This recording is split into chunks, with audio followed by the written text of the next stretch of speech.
করেছিলে তুমি মা আমার মায়েরা উলুধ্বনি উলুধ্বনি পৃথিবীরে আলো দেখিয়েছিলে তুমি মা আমাকে তোমারই মমতা আমাকে শীতল তুমি করেছিলে তুমি মা আমাকে পৃথিবীরে আলো দেখিয়েছিলে তুমি মা আমাকে কে বলে আমার মা মুখ দেখে না? আরে মায়েরই দেওয়া এই দেহটা লয়েই তো পৃথিবীতে আসি। লোকে বলে আমি রামের ভক্ত হয়েছি।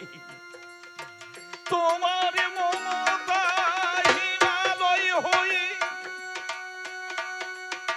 সদাই শিওরে স্নেহ যায় যে বয়ে তোমার মমতা হৃদয়ে লয়ে হিমালয় যায় যে থেকে ওগো মমতাময়ী তোমার প্রেমের ছোঁয়ায় মমতাময়ী তোমার প্রেমের ছোঁয়ায় হৃদয় আমার তুমি ভরে দিলে তুমি মা আমাকে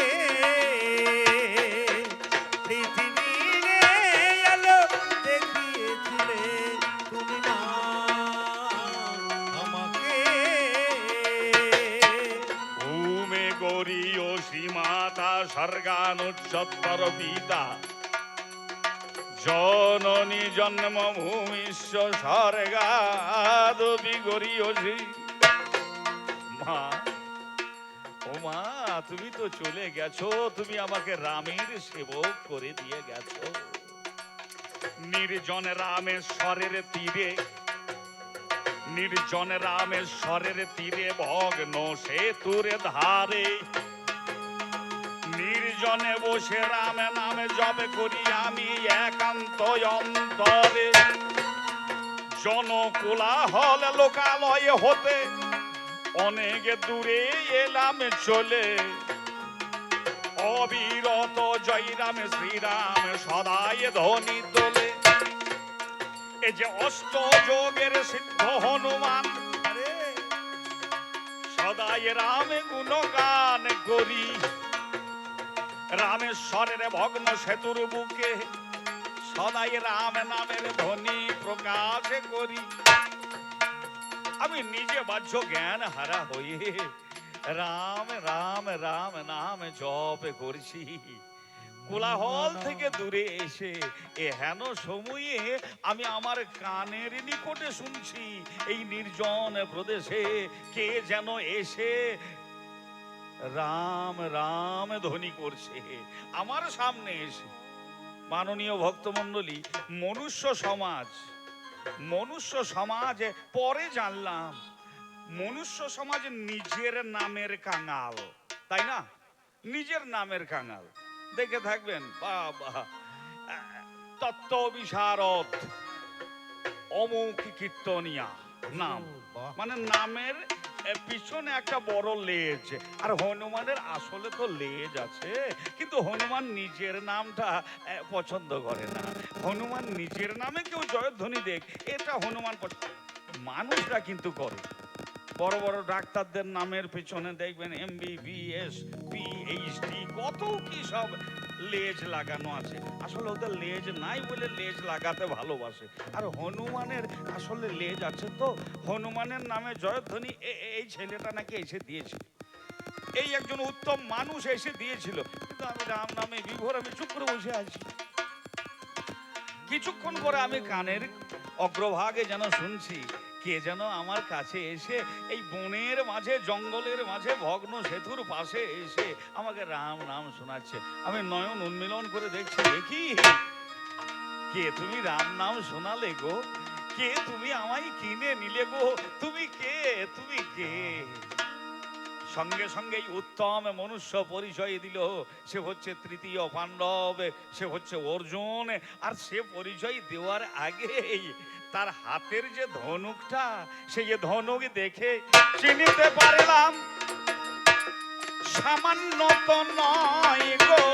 ধনুক দেখে চিনতে পারলাম সামান্য তো নয় গো। উহার ধনুক দেখে চিনিতে পারলাম সামান্য তো নয় গো। ঘরে ধনুক দেখে চিনতে পারলাম সামান্য তো নয় গো।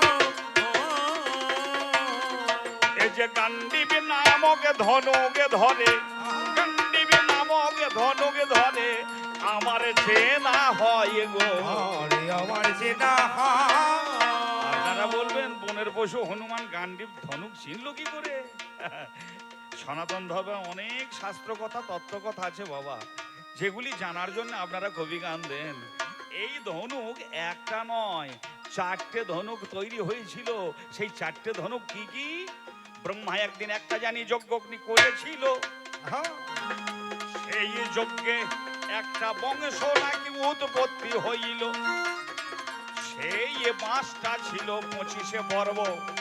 ব্রহ্মা যখন করেছে কর্তন, 24.5 পর্বের মাসে বলে জ্ঞানীজন। এই 24.5 পর্ব হতে 9 পর্বে একটা ধনুকে তৈরি হলো। সেটা সারঙ্গ নামে ধনুক বিষ্ণুর হাতে ছিল। আর দেখি 7 পর্ব মাসে তারা একটা ধনুকে তৈরি হয়, যে ধনুকটা জয়ন্ত ধনুকে, যেটা দেবরাজ ইন্দ্রের হস্তে যায়। আর কোদণ্ড নামে একটা ধনুক নির্মাণ হলো। এই কোদণ্ড ধনুকে আমার রামে নিয়েছিল। অবশিষ্ট যে ধনুকটা 3 পর্বে হয়ে যায়, সেটা বাবা গান্ডীব ধনু, মিথ্যা কথা নয়।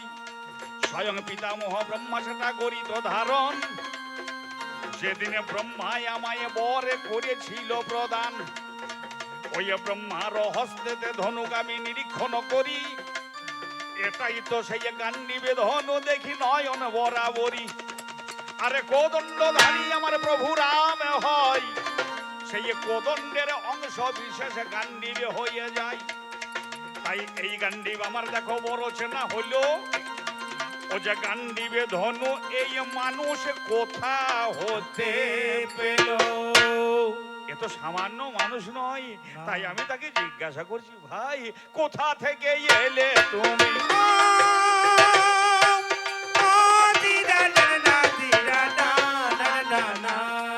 এই নির্জন জঙ্গলে মাঝে খানে, সঙ্গে সঙ্গে উত্তরে দিল, আমি সুখী হলাম মনে। তৃতীয় পাণ্ডব অর্জুনে পাণ্ডুরানন্দন, সখা যাহারে হইয়েছে জানি শ্রী মধুসূদন। ও যে কুরুক্ষেত্র রণাঙ্গনে সংগ্রামী একটা ঘটিবে, যে কারণে আমায় নিতে আসিয়াছে এবে। আমায় নিমন্ত্রণ দিতে এসেছে এবং আমায় নিতেও এসেছে। ওই যে রথখানা লইয়ে এসেছে, আমায় বুঝি আরোহণ করিয়ে লইয়ে যাবে। এ জায়গায় এসে দুজনের মাঝখানে কথোপকথন হতে হতে বাবাই আমায় কিছু জিজ্ঞাসা করে। আমায় কিছু জিজ্ঞাসা করে, আমি শুনতে পেলাম কর্ণকুহরে। আমায় কিছু জিজ্ঞাসা করে, শুনতে পেলাম কর্ণকুহরে। আমাকে প্রথমেই এসে জিজ্ঞাসা করছে, দাদা হনুমান সম্পর্ক স্থাপন করেছে। ওনার দাদা ভীমসেন পবন নন্দন, আর আমিও পবনের অনুকম্পায় পৃথিবীতে এসেছি বলে আমাকেও সবাই ভক্তরা পবন নন্দন বলে।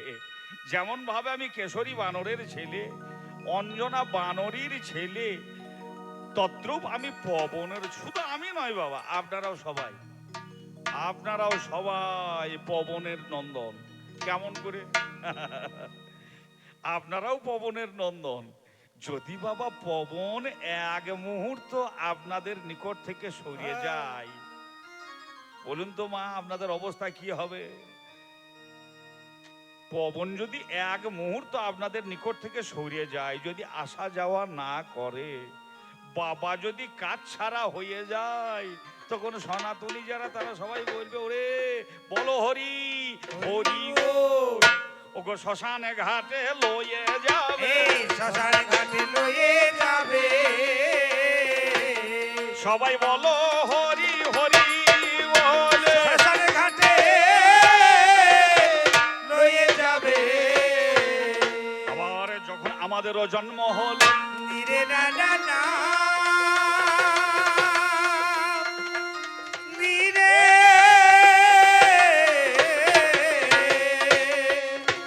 না না না না না না না না না না না।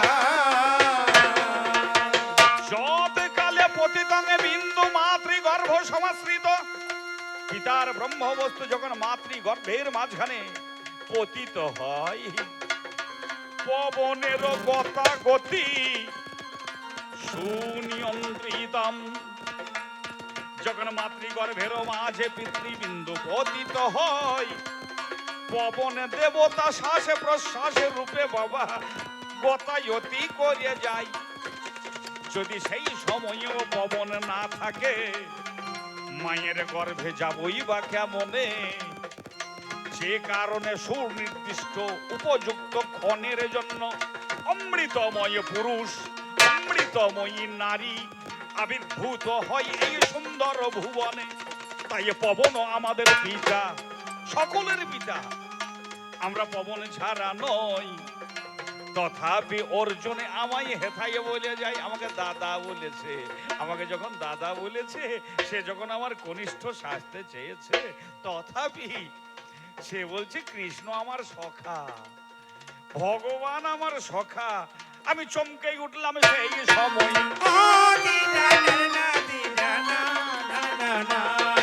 এটা মনুষ্য কুলে হয় গো, আমার থেকে বুঝি বড় অফিসার এলো। হ্যাঁ গো, আমার থেকে যদি বড় অফিসার আসে, আমি বয়সে বড় হতে পারি, কিন্তু বাবা আমার হয়তো একটা দুটো স্টার আছে, আর ওনার যদি তিনটে স্টার থাকে, সঙ্গে সঙ্গে আমাকে কি করতে হবে? দুটো স্টারওয়ালা অফিসার আর ওনার তিনটে স্টার আছে, তখন আমাকে মনুষ্যকুলে যেটা হয়, তখন এই দুটি স্টারওয়ালা অফিসার 3 নম্বর স্টারওয়ালা অফিসারকে সে সঙ্গে সঙ্গে স্যালুট করিবে, সঙ্গে সঙ্গে স্যালুট করবে, সে সঙ্গে সঙ্গে স্যালুট করিবে। ওগো বয় কনিষ্ঠ হয়ে ফিরাইয়ে না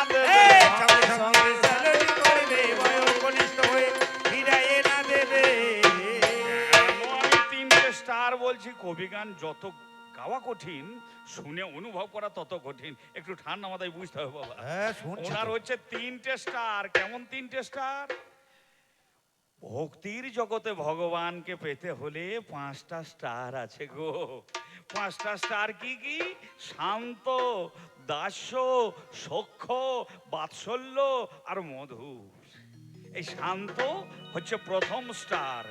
মুনি ঋষি যোগীগণ তারা ভগবানকে আরাধনা করে প্রথম পর্যায়ের ভক্ত।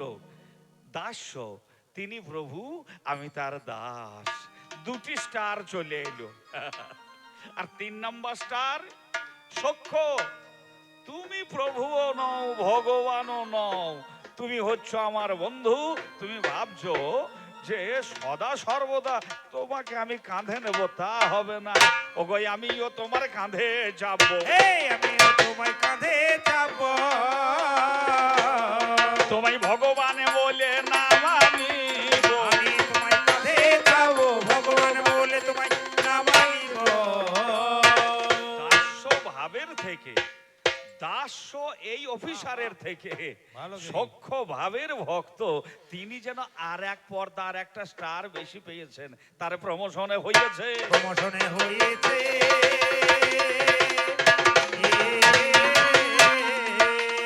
তাই হনুমানে তাকে নমস্কার জানাচ্ছে, হনুমান তাকে নমস্কার করার সাথে সাথে তিনিও আমাকে যেন বয়োকনিষ্ঠ বলে প্রণাম করছেন। না ভাই, প্রণাম নয়, দুজনের মাঝখানে যেন জড়াইয়ে জড়াইয়ে জড়াইয়ে ধরে, জড়াইয়ে জড়াইয়ে জড়াইয়ে ধরে, জড়াইয়ে জড়াইয়ে জড়াইয়ে ধরে, জড়াইয়ে জড়াইয়ে জড়াইয়ে ধরে, ওগো আলিঙ্গনে করে পরশ পরে, হরি হরি উদ্ধরি ধরে, আলিঙ্গনে করে পরশ পরে।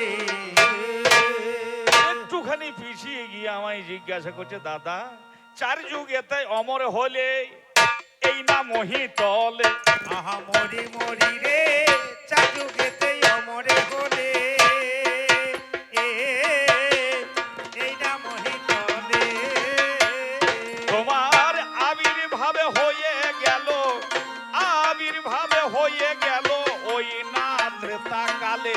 ওরে আবির্ভাবে হয়ে গেল ওই না ত্রেতা কালে। সত্যকালে চলে গেল, সত্য যুগে চলে গেল, ত্রেতা যে আসিল। ওই সত্য যুগে চলে গেল ত্রেতা যে আসিল। একটা যুগ গত হয়েছে, কেমন করে চার যুগে অমর হলে বলো। ওরে কেমন করে চারি যুগে অমর হলে বলো। তুমি ভাবে ভাবে প্রমাণ দেবে, ভাবে ভাবে প্রমাণ দেবে, ভাবে ভাবে দাদা প্রমাণ দেবে। ভাবে ভাবে দাদা প্রমাণ দেবে, তোমায় অমর বর কে দিল, ভাবে ভাবে দাদা প্রমাণ দেবে। অমর বর কে জানিল, ভাবে ভাবে তুমি প্রমাণ দেবে। শুধু এই একটা জিজ্ঞাসা নয়, এই জিজ্ঞাসার সাথে সাথেই উনি আমাকে বলছেন, কেন তোমার মনের মাঝে ভ্রম জেগে যায়? তুমি অষ্ট সিদ্ধিতে সিদ্ধ পুরুষ, মিথ্যা কথা নয়।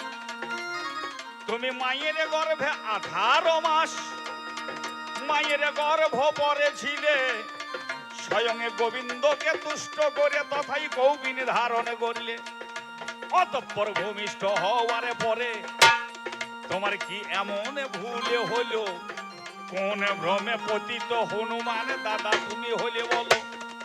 যে কারণে ফল ভাবিয়া বাল্যকালে দিবাকরে গ্রাস করিলে।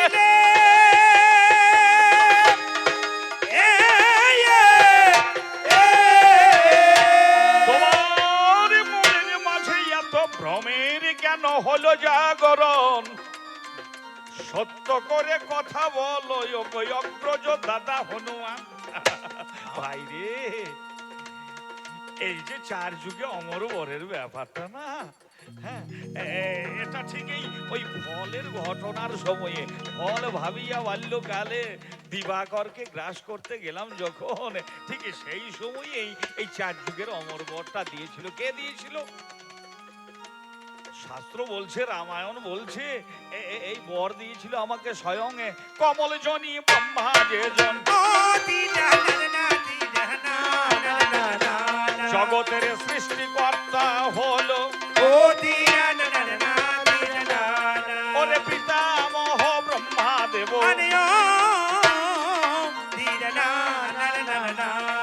আমায় এই বরে দিয়েছিল। কেন এই বর দিয়েছিল মাননীয় জনকোট? উনি যেটা জিজ্ঞাসা করেছেন অপূর্ব, যে মায়ের গর্ভে যখন ছিলাম, মায়ের গর্ভেই আমি কৌপিনটাকে ধারণ করেছিলাম, কৌপিনে ধারণ করে ভূমিষ্ঠ হলাম, এরপরে তোমার এই ভ্রম হইল কেন? দেখো, মাটির পৃথিবীতে যখন মায়ের গর্ভে ছিলাম তখন তো আমি মাটির সাথে সংস্পর্শ নয়। এই মাটির মায়া এমনই মায়া, এই মাটির মায়াতে ভরে আমি তো কোন ছাড়, যুগে যুগে ভগবান পর্যন্ত এই মায়ার দাস হয়েছে। তুমি তো জানো অর্জুন, এই মাটির মায়াতে ভরে আমার প্রভু যে জন ভগবান রামচন্দ্র, তিনি তিনিও কত কেঁদেছেন, কত হেসেছেন। ভগবান হয়েও তিনি যেন ভ্রমের মাঝখানে পতিত হয়ে সোনার হরিণ হয় না, তথাপি সোনার হরিণ ভ্রমে তিনি সোনার হরিণী ধরতে গিয়ে আমার জগৎ জননী সীতাকে অপহৃতা হয়েছেন। রাবণ সেই সীতাকে লয়ে গিয়েছে। এটা মাটির মায়ার গুণে যখন ভূমিষ্ঠ হইলাম আমি আহারে এই না মহিতলে, যেটা অনেক পরে কলিযুগে বলেছেন ঠাকুর রামকৃষ্ণ। গর্ভে যখন আমরা থাকি তখন ভগবানের দেখা পাই সবাই। আমি হনুমানও তাই, তবে একটু ব্যতিক্রম ছিলাম, কিন্তু গর্ভ থেকে ভূমিষ্ঠ হয়ে সাধারণ অবস্থায় চলে এসেছি। কেন? ওগো গর্ভে ছিলাম, ভালো ছিলাম, ভূমে পড়ে খেলাম মাটি। আমি গর্ভে মায়েরা উলুধ্বনি ভক্তগণ হরি বল হরি বল। পড়ে খেলাম মাটি। যখন গর্ভে ছিলাম ভালো ছিলাম, ভূমে পড়ে খেলাম মাটি। আমি গর্ভে ছিলাম ভালো ছিলাম, ঘুমে পড়ে খেলাম মাটি। ধাত্রী মাতা কাটিল নারী, ধাত্রী মাতা কাটিল নারী, মায়ার বেরি কিসে কাটি। রাত্রি মাতা কাটলো নারী, মায়ার বেরি কিসে কাটি। যেন মায়ার বেরি বিষম সংকট, মায়ার বেরি বিষম সংকট, এই মায়ার বেরি বিষম সংকট, মায়ার বেরি বিষম সংকট। চিত্তের মাঝে ঘটাই এই বিঘ্নাট। মায়ার বেরি বিষম সংকট, চিত্তের মাঝে এ সদাই চিত্তের অসংযমী মন হয়, চিত্তের মাঝে বিভ্রাট ঘটায়।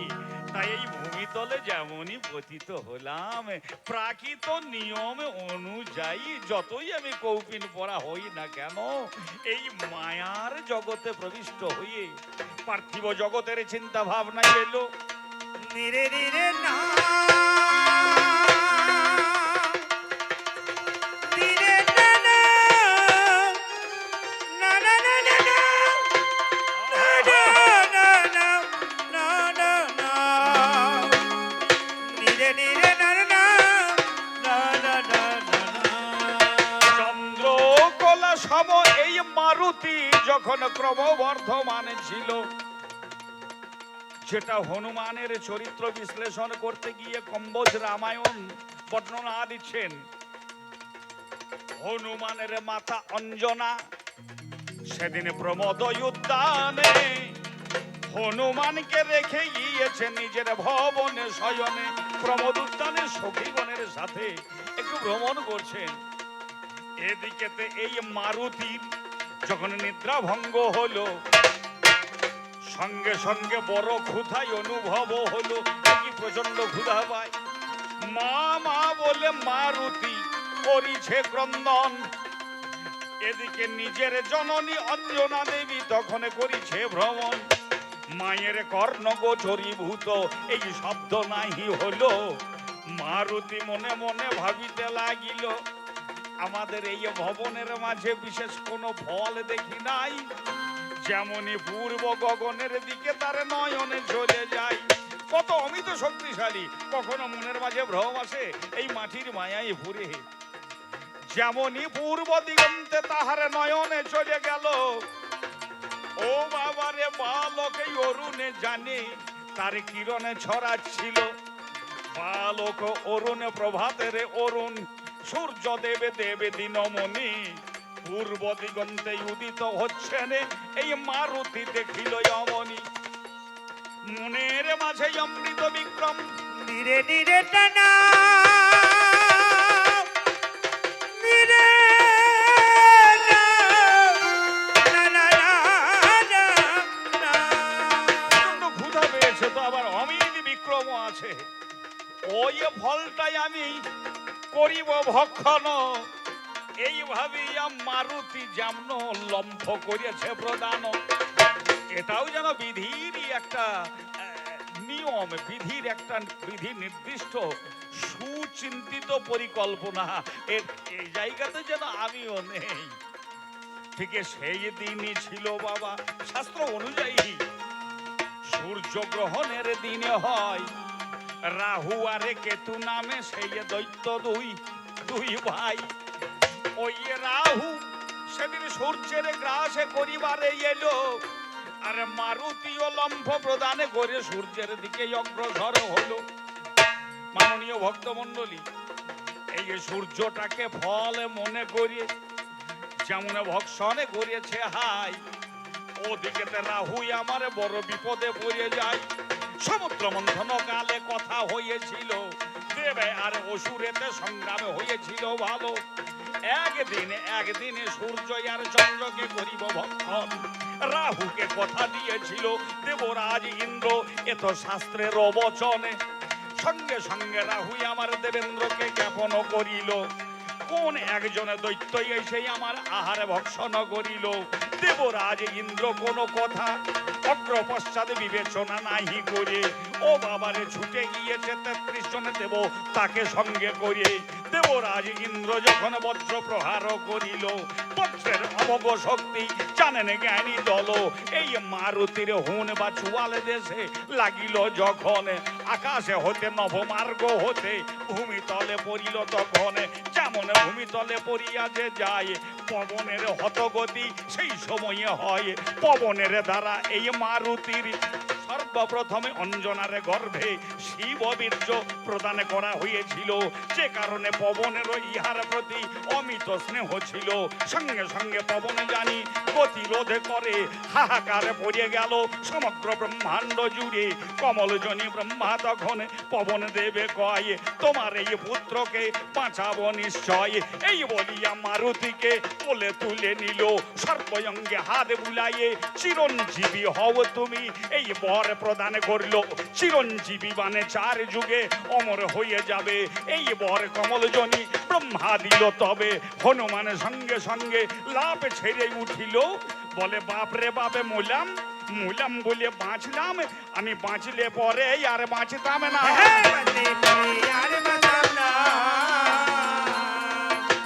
বাবা মারুতি চিৎকারে করে বলে, বাঁচলে পরে আর বাঁচতাম না। যখন হাত বুলাইয়ে দিয়ে তাকে আশীর্বাদ দিচ্ছে, তুমি চিরঞ্জীবী হও। আচ্ছা মাননীয় জনগণ বলুন তো, তিনি আশীর্বাদ দিচ্ছেন চিরঞ্জীবী হও, সত্যের শেষ ত্রেতা যুগের প্রাক মুহূর্ত, এমন সময়ে এই ঘটনাগুলো ঘটছে। তিনি বলছেন 4 যুগে তুমি অমর হও। আমার তখন বয়স কত? শিশুকাল, শৈশবকাল। ঠিক সেই সময় আমাকে আশীর্বাদ দিচ্ছেন 4 যুগে অমর হও। খুব চিন্তার বিষয়, দার্শনিক বিষয়। তোমার এই যে দেহটা আছে প্রত্যেক মানুষেরই, এই দেহের মাঝখানে 4টে করে যুগ আছে গো। এই দেহের মাঝখানে 4টে যুগের খেলা চলে। শিশুকাল, কৈশোরকাল, যৌবনকাল আর বার্ধক্যকাল। এই 4টে কাল বা 4টে যুগেরই খেলা চলে।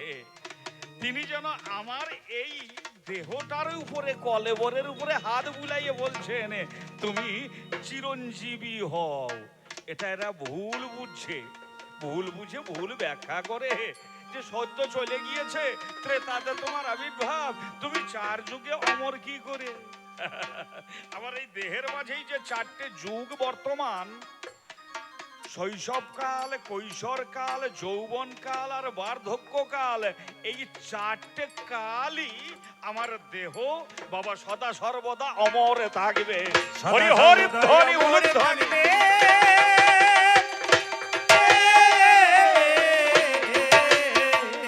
আমি কালাতীত গুণাতীত, সদাই সদা সর্বদা অমর থাকবে। তার মানে বোঝা গেল ব্রহ্মা বর দিল তুমি 4 যুগে অমর থাকবে।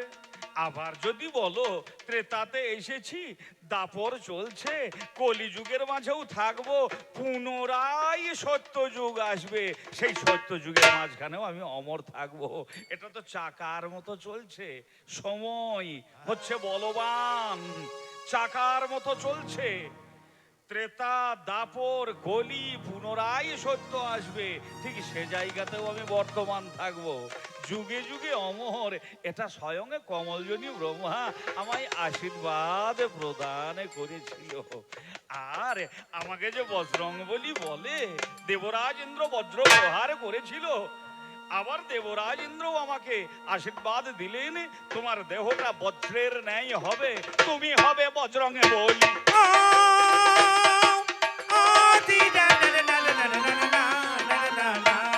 তোমায় ভাবে ভাবে বোঝাই ভাই, আমার তেমন কৃতিত্ব নাই, সব যেন বিধি